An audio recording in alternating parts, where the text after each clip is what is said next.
a warehouse for the wheelchairs. Awesome. So We're at in series. it's on Nadine. It's right Okay. Nadine and Richland. We've got a little piece of property there, and Cool. so we're adding on to an existing warehouse, and I'm hoping it'll be adequate. We Will we got see a lot of portal activity 2? there. Will we see a portal 2? Not at that location.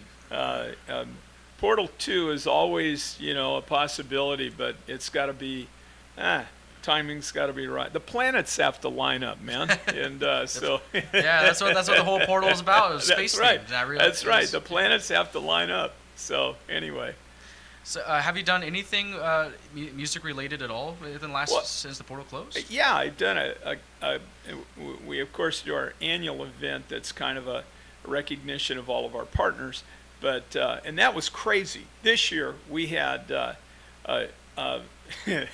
we had ukuleles, a Mongolian throat singer, a horsehead fiddle, and a Latin jazz band, and we put them all together, and it was That's just, awesome. it was the most crazy thing, and and then we just finished. I try to celebrate my birthday every year and give that away to Hope Haven West, and this year we brought live again Alex Lucero and Nathan Ignacio to the state, and just heck of a show. It was really a great show. Yeah, Nathan Ignacio is a Yeah. very talented musician.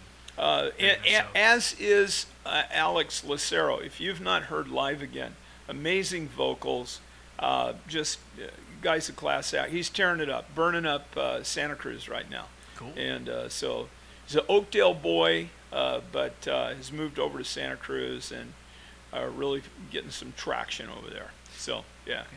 Well, do you have any live events that you're going to be supporting or showing up?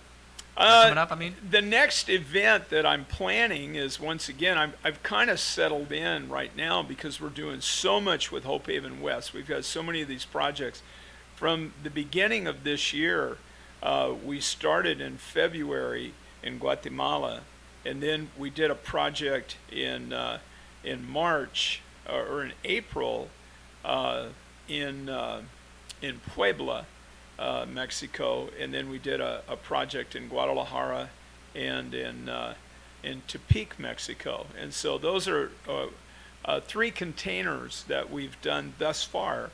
And then we have another project planned in Lima in August, and then our final project this year is planned for, and the container's already there. So we put our team together, and the final project is in October in a place called Puerto Viejo, Ecuador. And it's a place that got hit about 4 years ago. The first time we went was about 3 or 4 years ago. Right after that, that was the epicenter of a 7.8 earthquake. Oh, right, it was nuts. Right. It was absolutely nuts. And so anyway, we're planning our second project down there, and that should complete this year. I'm working on now. Don't get all excited because I haven't got the. I'm trying to work with the agent for. I'd like to bring Robert Randolph and his family band in next year. So that's who I've got in my crosshairs. But who knows? I don't know. They're a good group too. Oh, I love them. They I play went really over good to stuff. Santa Cruz and caught them at the Rio, and so there's Robert and his 2 uncles, three guys playing pedal steel, and they were doing When the Saints Go Marching In. They had the whole auditorium on their feet marching around singing. Wow. And then they morphed right out of that into Purple Haze, and I was sold. I was like, I got to get these if guys. you blend it into Purple Haze, that's, that's amazing. and the guy's a show dog. He's a performer, so it's not just do the music, but it's entertain the crowd as well. The whole band's just amazing. Great band. Yeah. Are there any other? What are some of your favorite groups around here then? Because you seem to name quite a few. You named Nathan Ignacio, Abrello. We are talent rich in Modesto. I just had breakfast with Big Earl the other day. Awesome. And we're actually having him on next weekend. Fine young man. Fine young man. Who is? I cannot remember her name. I'm terrible with names. Who is the young lady that's singing with him now? in his newest group. Yes. Right? Yes. I know who you're talking about, and I'm terrible at names too. Oh, and she's got a beautiful voice. She is a force, and and I can't remember the name of the group either. But he will tell you. The Poorhouse Millionaires? No. New Different. One? New group with the girl. And right. It's a new group where and it's, I don't know if he's building around her but she has got an amazing voice, and so but if you get a chance to see Earl with this 15-year-old girl, I don't think you'll be disappointed. She plays keyboard, right? An amazing artist. You know what? I've just heard her voice. I was a block away downtown last week, and I actually went over and hung out with Dave Souza and Johnny Camp. Let's all give a shout out to Mr. Johnny Camp. Shout out to Johnny Camp. He's at every single event. Yeah. He's every single event. He's truly the Modesto man. Chris Murphy's the Modesto man, but Johnny is definitely a close second and hot on his heels as the man about town. Yeah, and definitely. So anyway, he brings so much live action to these events too. Like he'll start dancing and no one else is dancing. Yeah, he's the dancing man, no doubt about it. And so, would you dance with him? Oh man, if he started dancing, I'd start dancing. Yeah. And I'm not a dancer. You know? It's infectious, right? It's definitely infectious. And so, anyway, I was around the corner at the Barking Dog with Dave Souza, and of course he's local royalty and has had the Late Band for years and years, and an incredible musician, incredible talent. There's so many, Triple D, Doug Robinette. On and on it goes. I mean, there's just all of those guys played at the Portal, and that's how I got acquainted with them. And so, anyway, that was an opportunity not only to run a pretty cool event, but to really get acquainted with what was happening with music in Modesto. I would be remiss if I did not mention Patty Castillo Davis. Of course, we can't forget about Patty. And then also, probably. A lot of people are not aware of the treasure that we have in Steve Ashman. But Steve Ashman, bass player extraordinaire with Zazu Pitts for years, and their road manager. And now he's got a lot on his plate. Well, he does, and now he's doing CASA in Modesto, the court-appointed advocates for kids with that are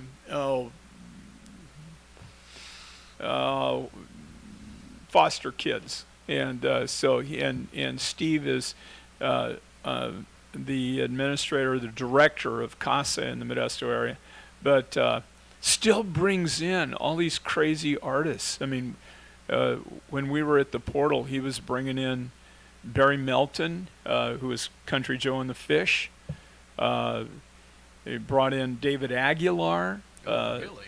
Yeah, and I'm trying to think of the guy's name that played with the group. And this is before your time, son. Out of the '60s, a group that played in San Francisco a lot called C Train, and yeah, and the drummer, and I cannot remember the cat's name, but he also played with Blues Project, and they're bringing all these guys into town to play little clubs and stuff, and so Steve has been an amazing resource for the community, and the list goes on. There's just so many. We've got so much talent. Murphy himself, Mr. Modesto, with Third Party, and on and on. Yeah. Oh yeah, there's and even when rich it comes and to resource. people who aren't even from Modesto themselves, you still come out to Modesto and play Sure. all the time. Yeah. I mean, there's tons of people that love to come to Modesto just to play, or just even come and watch. Yeah. And it's amazing that we've become a hub or a center in the Central Valley.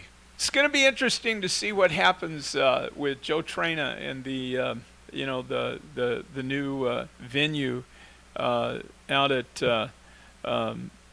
the Fruit Yard, and that's 3,000 people. So that's bigger than the Gallo. Yeah. And And he's got some great talent. I understand he's got the guy that does Ironstone, that is doing the, the promotions and booking the talent for those shows out there. Right now they're doing one a month. I don't know if they have any plans to go beyond that, but it's going to be interesting. They're bringing in some great talent, man. They've brought in Buddy Guy is on the menu. Buddy Guy Really? is on the menu this summer out there. He's coming up in a couple of months with Jimmy Ray Vaughan and with this one is another one from Flash from the Past, ladies and gentlemen. Musselwhite, Charlie Musselwhite, most incredible blues guitar harmonica player. And so then there's who else? I think Mike McDonald is going to be out there from the Doobie Brothers. Wow. Yeah. That's So anyways, there's some great talent, talent out That's there. definitely something. Yeah. You're getting one of the Doobie Brothers coming down. That's cool. Yeah, well, Michael McDonald kind of broke out too, and so anyway, I mean, it's going to be interesting to watch that venue and see what happens there. Right now, they're kind of like one a month. I'm just wondering if they're going to keep that rhythm or if they're going to, Well, maybe if they keep it at one a month, they wouldn't be driving out all the other venues. That's that could be. If they bring in that talent, if they bring in that caliber of talent, well, yeah, definitely. Bring it. I say bring it too. But you also, if you do it every weekend and shows happening every weekend, I could see why. They do it once a month. Well, and I think probably Ironstone is their model. Yeah. And so I think probably one a month is going to be their, what we can expect during weather that will permit. It's way hot out there. Like, stay hydrated. Seriously, everybody stay hydrated. and being out at concerts or doing hard work or anything like that in the sun is no fun if you're out there long enough. Nope. It's we don't want to get on the weather thing, or else then that'll morph into some kind of political issue, and next thing you know, it's going to get ugly in here. So anyway. So something I wanted to ask you about was about your Hopes Havens West. When did you start that, and why is it Hopes Havens West? Great questions. My wife and I have been doing Hope Haven West for 20 years, and in fact, I'm wearing a hat right now that says Hope Haven International. Oh, and okay. Hope Haven International for 15, 16 years, we were working with this organization that is based out of Iowa, and they were refurbishing chairs, working with prisons. We got too big, and they suggested, because we were doing our own projects and really running our own show, they suggested that we start our own 501c3. And in fact, they not only gave us the name, they gave us a logo that they weren't using, and so we morphed into Hope Haven West, which we shared an organization. It's kind of a sister organization. We shared a lot of resources. They manufacture a pediatric chair that we purchase. We can never get enough pediatric chairs. We get chairs from all over the United States, right. And we're partnered with 18 different two organizations that include 18 prisons, where the prisoners are refurbishing those chairs. Wow! So at least it's coming from. I mean, it's at least the labor is coming from something that will be reliable. Well, yeah, they've got time. That's good though. Yeah. They have time. Yeah, exactly. They have time to make these chairs. You can't do the crime, then you're going to be making chairs. You know what? It's kind of a cool thing too, because I've gone into a lot of the prisons, and I interact with the inmates, and I try to let them know how much what they're doing is making a difference in people's lives. And so it's what they're doing is significant, even though they're locked up and they're doing their, they're paying their debt to society. They are doing something significant with their time that's helping people. That means a lot to a lot of guys that are locked up. Yeah. Do you personally believe that these people are being rehabilitated by doing, or when I'm asking this question, I'm not being in the general sense, and specifically the people making these wheelchairs? Yeah. Do you think that's helping them rehabilitate? I think anything that keeps a person active and allows them to learn a skill is a step in the right direction. And so, you know, the heart's a deep thing, and you know, the to have a person that is committed to behavior that results in them getting in prison. The statistics aren't good regarding Absolutely you know not. total Yeah. rehabilitation, and so so I'm not idealistic, but I'm hopeful, and I certainly see the benefit of the opportunity that we've given them to do these chairs, and it makes, I know a lot of the prisoners have expressed gratitude concerning the opportunity to do something significant, not just you know sit in a cell and molder you know into the concrete, but actually have something they can do with their time that is helping others. And so yeah, I think it's a win-win thing. You Yeah. know, it's not only is it you know do the prisoners benefit, but the chairs that we're getting out of these prisons, they're really quality. The prisoners do Really? they take pride in their work and they do a great job. Plus, you're helping these families in all over the world. We've done last year. We done. In fact, Chris Murphy went with us to Mongolia year before last, and we did a project there. We've done Romania, Vietnam, West Bank several times. West Bank, as in Palestine. Israel? Really? Palestine, yeah. Really? Yeah, we have friends that, that's a long story. Every one of these places Right. is just another interesting, you know, story that includes unique. I'll give you the one on the West Bank, okay? The guy we work with there is a guy named Steve Sosaby. And Steve was a journalist, I think, for the Chicago Sun-Times or one of the papers in the Chicago area. And he married a lady from Ramallah, which is right next door to Jerusalem, but it's a Palestinians, right? It's in the West Bank. And they had a couple of children, and Steve started seeing the kids that really needed help in Palestine. And a lot of the kids can't get medical help because the Israelis won't treat them, and the hospitals in Palestine don't have the sophistication. They're just not Right. able to do like neonatal heart surgeries or different kinds of things. And so he would arrange for them to be flown into the West, either Germany or England or the United States, and have a team of doctors that would do that surgery, and then they would come back. Well, he started seeing all these disabled kids as well that didn't have any you know, they don't have any wheelchairs, they don't have any way to get mobility.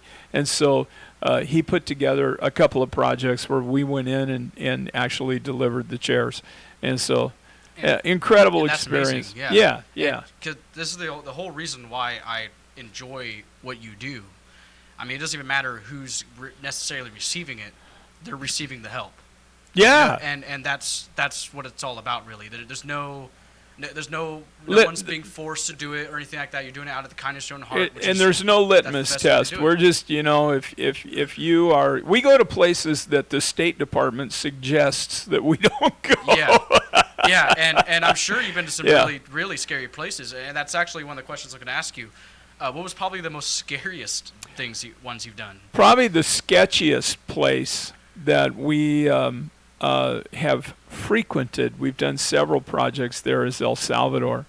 And, of course, downtown El Salvador, there's 60,000 MS-13 gang members that really rule the city, particularly at night. The police won't even go in. Yeah. They negotiate.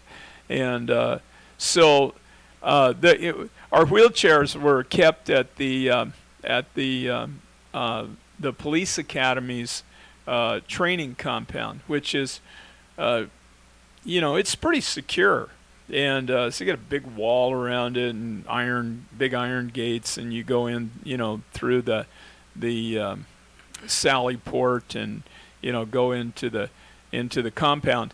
And our wheelchairs were kept in a warehouse in there, and every morning we would go in, and the military, the police force there in El Salvador, or in San Salvador, would load the truck and put 2 guys with M16s in full military gear on the back of the truck to guard the chair, and we would follow them to where we were going to do the project. Wow. And so I never felt at risk. I never felt threatened. I never felt, but of course we were probably operating under the protection of not only the police, but also we had Rotarians who represented the business community there in San Salvador, and they were making arrangements. So I never felt any threat, but I know that the city itself is sketchy. Sketchy. Yeah, to say the least. Yeah. So wow. that's probably the most.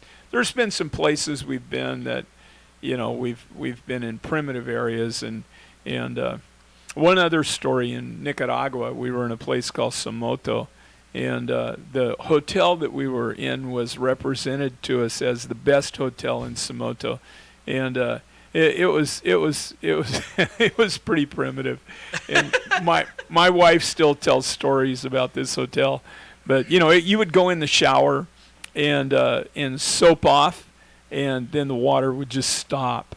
And you'd have to figure it out, and but at night I think it was probably 12 o'clock, maybe 1 o'clock in the morning.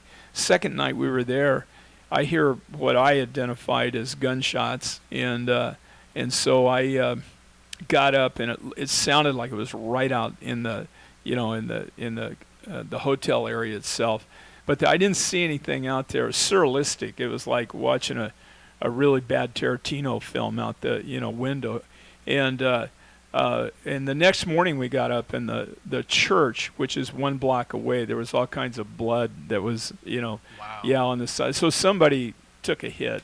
I don't know how serious it was, but So sometimes we experience and expect a certain degree of safety here in the United States that is not present in many of the places where we go. But we always try to. I'm going to drive everybody off. I got to be careful. Listen, 99% is safe as milk, and so there's and you could even ask people who've served time overseas doing anything, whether it be a journalist or a troop, and they'll tell you the same thing. Sure. I mean, you walk into these places. I mean, some of these people, they welcome you in open arms, but you can tell that they live bare nothing, minimalist. Yeah. And with some of these people, you could tell that they're struggling, but some of these people are happy to be alive. Well, we get a lot of kids and families that come in to receive a wheelchair, and so it's not uncommon for us to be rubbing shoulders with really the poorest of the poor. Yeah. And particularly if you have a young mother that may have been abandoned by her husband as a result of having a disabled child, and now she's trying to provide for this child, and providing that family unit a wheelchair is a life-changing event, not only for the kid but also for the mom, or for the entire family. So it's pretty rewarding to do it. Because there's definitely things in our first world that we take for granted, for sure. I mean, the fact that a lot of these places you can't just go down the clinic and get a wheelchair. Not there. Or any of that stuff. Correct. So the fact that you guys are going around the world, taking your time and doing it all without charging people or anything like that, I mean, that's the best part. And we're recycling this stuff. A lot of these chairs, if we don't take possession of them and get them recycled, they end up in a landfill. Yeah. And so recycling that stuff is pretty cool, because we're taking stuff that we would throw away and turning it into like gold, for these families. So it's pretty cool. Yeah. And something else you do is you operate, like you run the whole Davis guest home thing. I have people. Okay. You have people that do it for you. You're just the name behind it. So we have a wonderful staff, and I have an amazing group of committed, nurturing and caring souls that employed in providing care for. We have 265 residents in 8 facilities, and I. Are these are all in California? They're all in Modesto. All in Stanislaus County. Really? Our newest facility is located out in Salida. Okay. And we just refurbished facility there, and that's a residential care facility for the elderly. And then the mothership is on Hatch Road. We actually have one here on the west side, right off of Carpenter, about a mile from us where we sit right now. And then we have several smaller ones in series. But yeah, my family's been doing that for 50 years. So for I 50 years? 50 wow. years, yeah. I grew up taking care of chronically mentally ill. So this is something that you didn't start. This is something that you're pushing forward. You're keeping it going. Yeah. I'm walking in, some of the hard work and sacrifice and investment that preceded me. My parents got started really about the time that we saw the state hospitals close all over the United States. There was there used to be like in the 60s, there were a number of facilities that provided custodial care. In fact, there was something like 600,000 people in the United States in the early 60s that were in state hospital facilities or were provided custodial care. And interestingly, at that same time, there was about, 40,000 people that were incarcerated with mental illness. Now, if you fast forward, the number of people that are incarcerated are well over 500,000. Yeah, is it something like 850,000? You know what? I don't damn near have a million. I don't have current figures on the number of people that are incarcerated with mental illness. Last figure I saw was 2014, and it was 400,000. That was 5 years ago, and I know that it's grown exponentially. Yeah, it's definitely grown exponentially. And then the other alarming statistic is that we've got something like 60, 70,000 people now in custodial care. So we went from 600,000 to about 70,000 people in custodial care. And, we wonder why we have a homeless problem. Yes, exactly. Yeah. And I mean, and the homeless problem in the most part. And sure. we're not talking about the people who don't want to try, because it's a very small minority. But the people who legitimately are homeless from situations they have out of their control. The idea that the government thinks that they can go in and arrest people because they don't have a home, I mean, that is tyranny. Well, I don't think they're arresting people by and large because they don't have a home. I think that, like, for instance, with chronically mentally ill, individuals that are in care facilities that require a lot of structure and maybe even locks on the door, there's about 30 of those in Northern California. And if you let those individuals into the street and leave them to their own devices, our experience is that within days they will choose to self-medicate as opposed to taking their psychotropic medications. Right. And the path to destruction is then clear. Yeah. And it's fast. And it's fast, and they begin to decompensate. And then when they're not making rational decisions, a lot of times they get in trouble with law enforcement. And so a lot of these folks that are mentally ill, that are incarcerated, have just been, they're vulnerable. They put in situations that they can't handle, and they make bad choices. And I think incarceration is appropriate in many of those circumstances because they need to know that there's consequences, but I think it could totally be avoided if we had custodial care that was appropriate and compassionate and that was adequate for the number of people. Because we have, there's a lot of freaking people, man. You have 30 facilities, right? I have 8 facilities. Oh, you have 8 facilities. That's what you said. Yeah. And Because it's mostly privatized. You get most of your stuff from government grants or private grants or both. No, our funding for Davis Guest Home comes from state supplemental income. Oh, okay. And from counties. Okay. So counties that we contract with pay us to take care of folks that are conserved. Yeah. And our population is almost all conserved, which, by the way, is the in my opinion, based on the experience that I have, is perhaps one of the only real solutions that have,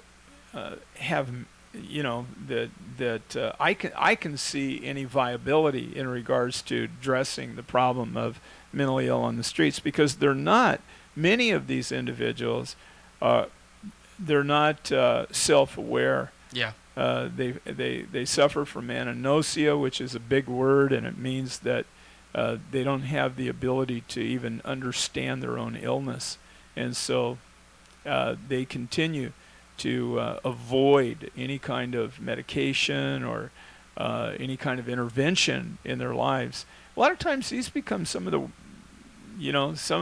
most significant problem people that communities are struggling with. Yeah. Because they don't use good judgment, and they're they can be pretty bizarre at times.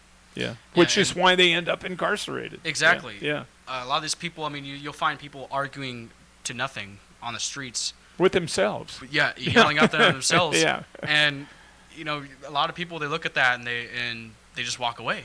You don't win. I look at that, I know there's a problem. I don't know how to help it. You do not win imaginary boxing matches with phantom demons. Yeah. You just do not win those boxing matches. Yep. And that's actually a very, very good way to put it. The boxing matches. I mean, you're taking blow to blow with yourself. Yep. And every time, you're the only one getting hit. That's it. So no matter how many punches you throw out, you're still the one getting hit. So yeah, it's a very hard situation to see across, especially in LA. Do you realize in the last 20 minutes or whatever this has been, how much ground we've covered here, my friend? Oh yeah, and that is why I like to that's why I like to stream longer episodes. I mean, Moon Trent, he was on here for only 45 minutes. He was boom, boom, boom, just like that. But this conversation, we're getting somewhere, and it's actually gaining traction. So I mean, I'm enjoying myself here, and I hope you are as well. Yeah. Yeah. And I hope anyone watching is enjoying this, because we're getting into some real stuff right here. Because like Los Angeles, when it comes to the homelessness rate, and especially when it comes to people being in Los Angeles, giving the whole section of downtown to them to live in. Mm-hmm. Unfortunately, it's made the problem worse, and it's even skeptical. People have thought that the Black Plague is returning because of that. Yeah. And I mean, like I said earlier, I'm not referring to the bum people that don't want to try. A lot of these people have lives, and the people who aren't even mentally ill, who are actually trying, they have lives, and it sucks even more when they have a mental illness and they can't have any other life but that. It would be interesting to know, because statistically, I would guess 70% of individuals that are homeless are dealing with some kind of an addiction, and then 50%. And I'm running statistics at you here that I've read and heard, and that I'm not aware are in contention, that anybody's in serious contention with these statistics. I think they're conservative, and so 40 to 50% of the people that are on the street are diagnosed with a mental illness, and then 20% are in that category of chronic. Who are so it's a significant number of people that are, and the whole Los Angeles thing. I just read an article today where, there's some real anxiety regarding. I guess typhus has already been a problem, individuals are experiencing that. That's a bacterial infection that's directly related to the trash and the excrement and the close living conditions. I mean, they got 60,000 people essentially urinating and defecating into the ocean there. That's a small city. Yeah. that all of that waste is going right into the ocean. Yeah, And it's like taking the entire city of Turlock. And exactly. And everyone that's living on the streets, essentially. And the rats are I guess, there's been some footage that is pretty alarming concerning the proliferation of rats. Yeah. And of course they carry there's pathogens, bad stuff. And Yeah, and that's where the plague is referenced, and I have no idea whether or not that's, an alarmist strategy to, initiate some kind of a political agenda, or whether it's a. I would sure hope not. But yeah. If these people are living in these conditions, and that's a concern. I mean, that's a legitimate concern. Oh yeah. A third of the California's population alone lives in Los Angeles. I just had a buddy move up, comedian friend of mine that moved up from Studio City, and he got here last week. That was he is very concerned. He's got Studio City has rats and homeless people all over the place, and I mean some of these are very high end properties, and but they don't have any way to control the people that are moving into their neighborhoods, and so it's kind of spinning out of control. Hey, we're becoming a third world country. California, in a way, yes, we are. California is drifting, as Robert Bork, and I'll quote a Supreme Court justice, or one that almost was a Supreme. We're slouching toward Gomorrah. And and I think we are on the way to, because I'm in the third world a lot. Yes, and if I anyone see, knows experience, it's you. Well, you're out there all the time. I see the culture and the problems that are resident in the third world, and we've got all that. I mean, I just drove down Yosemite Boulevard today. Yeah, and you see people pushing shopping carts all the time. We stopped at the corner of Scenic and El Vista at the Starbucks. Starbucks is right there, and of course right around the corner from the Starbucks is a Redemption Center, and that whole shopping center was pretty active. It was it was very active, and a lot of folks that I think I probably could have provided housing for without violating anybody's sensibilities. Right. And we're hoping a lot of these people will be able to get the help that they need. We have to. I think the big problem is the concern. There's just we used to take care of individuals with these kinds of obvious behaviors and mental incapacities by declaring them to be gravely disabled, and so and if they're not able to put adequate shelter, if they're not able to obtain adequate shelter, or they're not able to feed themselves appropriately, or they're not able to clothe themselves appropriately, then that person qualifies as gravely disabled. They could be placed on conservatorship and cared for, but that it seems that there's been the definition of what is gravely disabled has experienced a great degree of drift over the last few years. I agree. Yeah. And now, if an individual, even though they may not be able to put two sentences together, shadow boxing the demons, soiled pants, and literally eating out of the gutter, we say, well, they're able to take care of themselves. And we will not do anything to intervene. And I think that's unfortunate and should be addressed. Yeah. And because a lot of these people like that you were saying that are, what do we say, gradually, or what was the term? Slouching. The when it comes to decompensating. With disabled, the word you put attached to gravely that. Disabled. Gravely disabled. Yeah. When someone's being gravely disabled, I mean, now that we've given it subjectiveness, so where we can define it ourselves, where, oh, well, that person's not. Well, there's an obvious level, like you were explaining, that Sure. there is and there isn't. If that guy's eating out of the gutter and acts and like it's kind of living like a baby in a way, and not in a disrespectful meaning of that, but like, you know, not being able to use the bathroom or anything like that, being on the streets all the time. Yeah. Then yeah, I mean, obviously they seem to fit that description that we were talking about. It doesn't take, But- it's common sense, Right. And it doesn't take a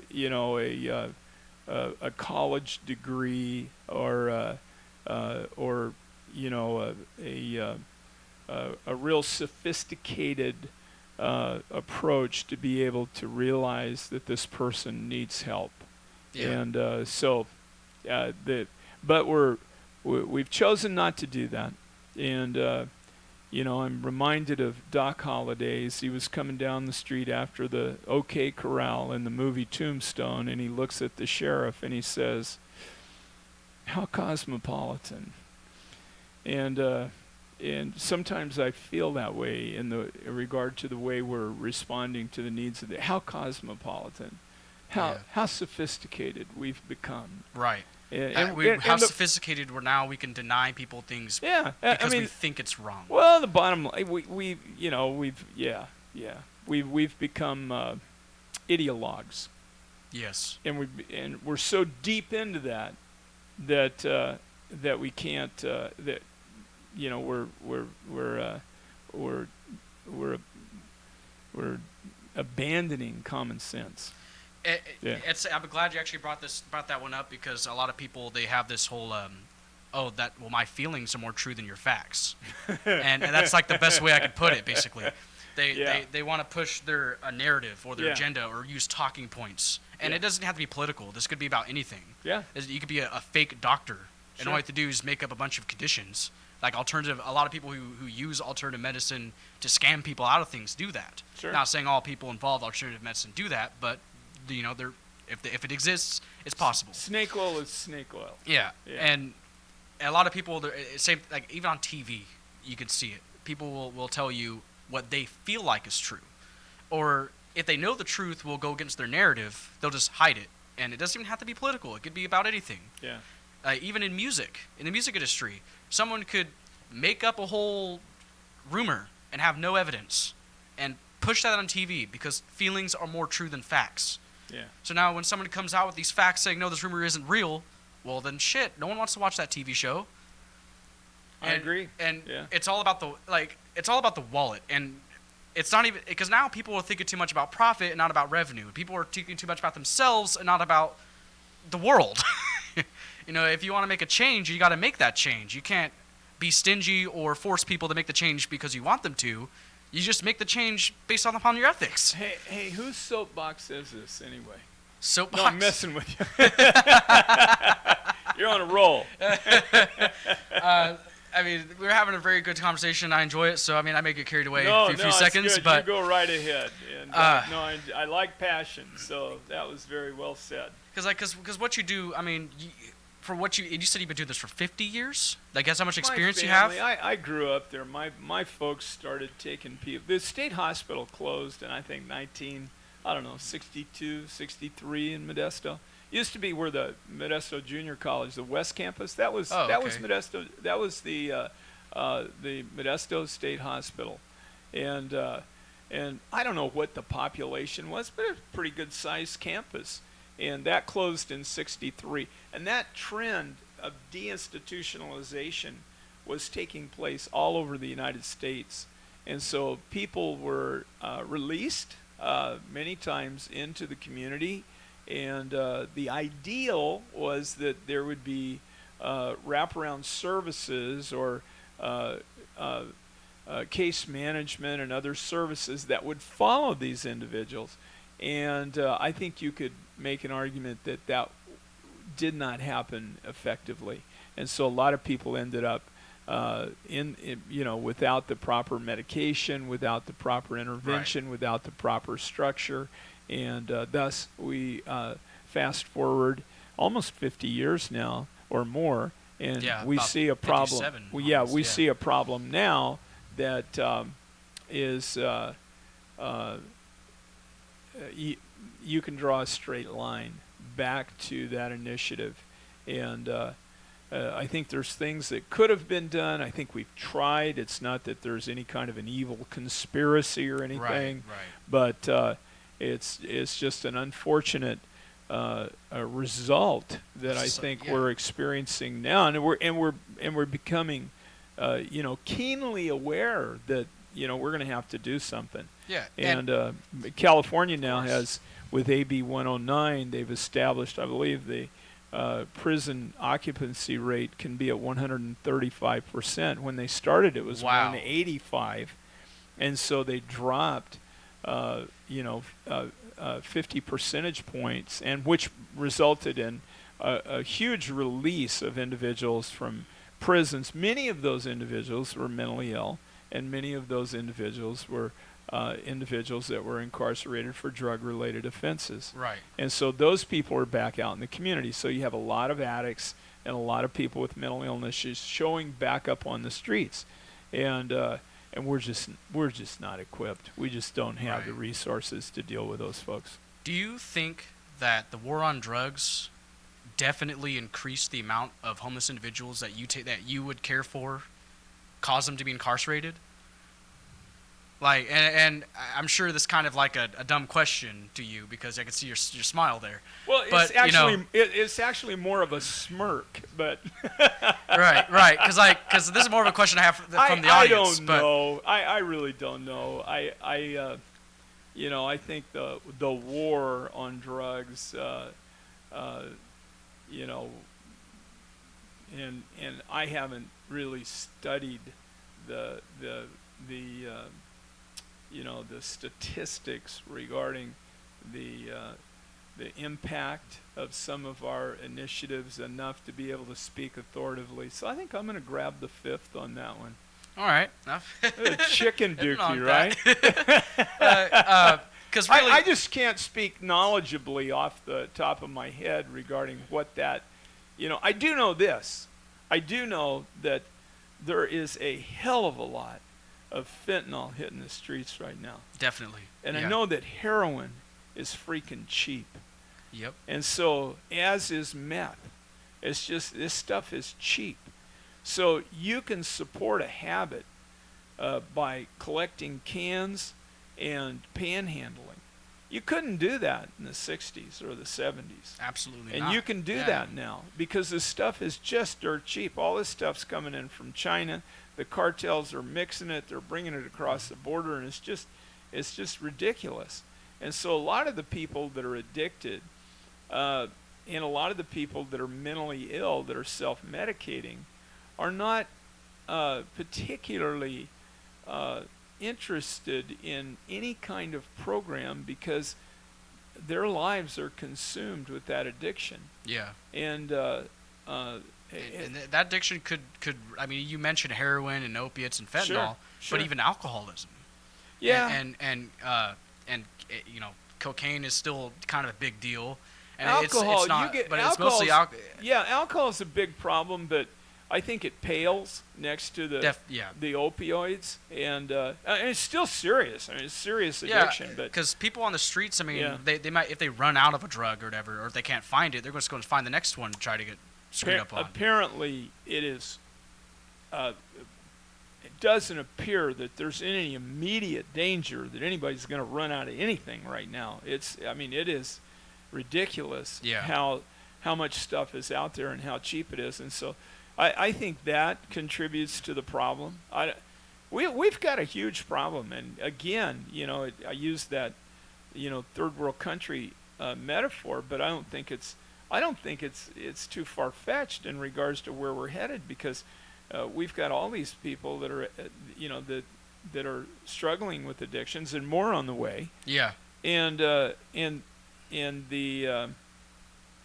we've changed our used to be that it was $350 you would be incarcerated on grand theft. Really? And yeah, $350. It's almost $1,000 now. So people are walking into stores and grabbing tools and equipment and whatever, and just walking out. Yeah. And they know it's a misdemeanor, and they're not going to do any time. Yeah, and so yeah, because what you're saying, I mean, what Yeah. you're saying there, that's definitely a big problem. I didn't know about the grand theft rule. yeah, But excuse me. it's Prop I know 30, that Prop 37, I think. really, Yeah, because I know yeah. that stems a lot from just the unethical way that each state or country is administered. It doesn't even matter which party's in charge or who it is. Sure. It's just the unethical system of how they work and how it does things, and how we're supposed to tell these people that they have a higher moral standard than us, even though they're human beings, just like you and me. Yeah. And what you're doing to helping people, when you guys are helping people on your own accord, no one's telling you to. There's no one's voted you guys to. You guys are just doing it, and you guys hire people who want to do that, and who are. Sure. That makes a bigger difference than bureaucratically trying to handle the problem. Let me just back up, if I could, and talk a little bit about Hope Haven West, and then I got to get out of here. But Okay. Yeah. Hope Haven West, when we set that charity up 5 years ago and did our 501c3, we set that up as a total 100% charity. So Hope Haven West is all volunteer. This year we'll do our third or fourth Partners Appreciation Dinner in December. And we bring people in that, have stood with us and stood with our family. Yeah. And but there's no salaries, all volunteer. All volunteer. Everybody that goes on these projects, that we'll have a group of 20 in Lima. Wow. And many of those are seating specialists and people that really understand how to properly fit somebody in a wheelchair. And all of those people travel at their own expense. We have no administrative expenses. I don't even have an expense account. Everything is handled by benefactors, and that way every dime we collect for Hope Haven West goes directly to help kids get wheelchairs. And finally, that is exactly my philosophy. no fundraising expense. You know what? I don't. Fundraising is fine, but like volunteerism. I mean, that's my entire philosophy. I don't have any criticism to direct at charities that are structured in a different way, and I understand the rationale behind it. I think that just from my own place and my own piece, I love this. Yes. I think it appeals to the cynic.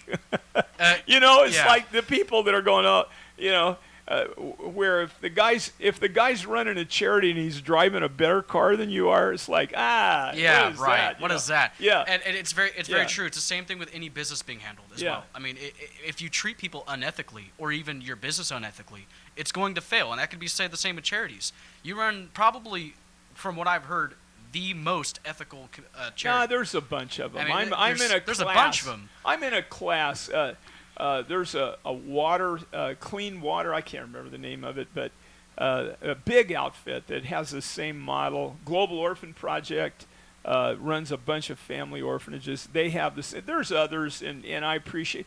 And it's not to say that other, that charities that have, individuals that are salaried and working hard, that they're any less, noble or anything else. I don't have any judgment on that. But I'm just glad I'm here. I'm glad I can do this, and it's kind of cool. So that's kind of my last shot at your audience today, and I have absolutely loved being here and talking to you. And we really appreciate it. Hey. Thank you for coming on and talking about everything you've done, and having a very good conversation with us. I mean, that's the Bring whole me back. idea why yes, of I'd be course. happy to come back. We would and love to have you Who knows? back. We may solve the problems of the world. Yeah, maybe so. That'd be nice. All right, thanks again. Is there anything else that you'd like to say before, or was that it? That's it? No, I'm cool. I just, if you have any other burning questions, but yeah, I'm cool. Okay. And I think we've covered a lot of ground, and if anybody has actually listened to this thing through its, entirety, they're to be commended.